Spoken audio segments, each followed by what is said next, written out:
I chose Swansea University mainly because how lovely it is here. The campus is very spacious, and also I love walking down to Mumbles, and the beach is just amazing.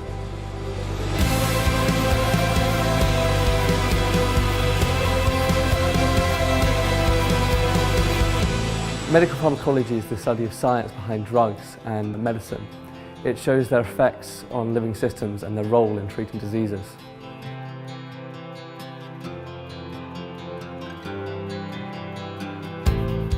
The course spans a diverse range of topics, including toxicology, chemistry, genetics, immunology, psychology, neuroscience and drug development. Medical pharmacology integrates the scientific understanding of drugs and medicine with 3 employability strands to choose from in your second year. The medical science and research strand is for those aspiring researchers interested in the next big breakthroughs in medical research. The enterprise and innovation strand is for those entrepreneurially minded students who want to take groundbreaking research to market and apply it to everyday problems.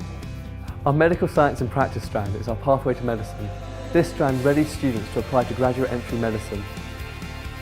When I am not studying, I am a normal student, splitting my time between deadlines, dragging myself out of bed for 9 AM labs and making memories out on the town with my new friends. I can tell I've made friends for life here at Swansea.